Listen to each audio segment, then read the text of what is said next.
ایک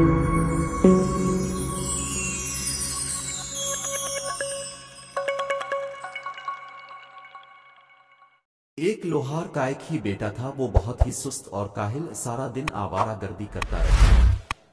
وقت گزرتا رہا لیکن لوہار کے بیٹے کی طبیعت میں کوئی تبدیلی نہ آئی۔ پھر وقت نے اسے بوڑھا کر دیا تو اسے بڑی مشکل پیش آئی۔ ایک دن لوہار نے پریشانی کے عالم میں اپنی بیوی سے کہا، کیا فائدہ ہماری زندگی کا جس میں ہماری اولاد ہی نکمی اور کاہل ہو؟ 100 چواگرات بھی اس نے کام نہ کیا تو ہم کھائیں گے کہاں سے؟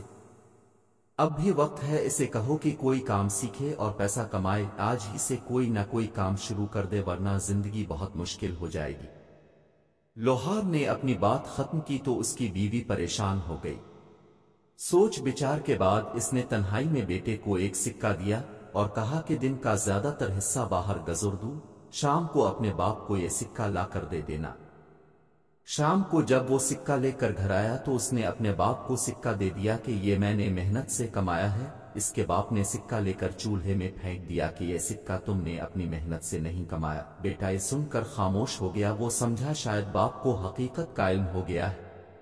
دوسرے دن ماں نے بیٹے کو پھر سکہ دیا کہ سارا دن بھاگ دوڑ میں گزر دوں، شام کو تمہارے چہرے پر تھکاوٹ کے آثار دیکھ کر تمہارے باپ کو یقین آ جائے گا کہ یہ سکہ تم نے کمایا۔ بیٹے نے شام کو پھر ویسا ہی کیا۔ لوہار نے چند لمحے سکہ ہاتھ میں گھمایا اور اسے بھی چولہے سکہ ہاتھ میں گھمایا اور اسے بھی چولہے میں جھونک دیا اور غصے سے بولا، تم نے پھر مجھے دھوکہ دیا۔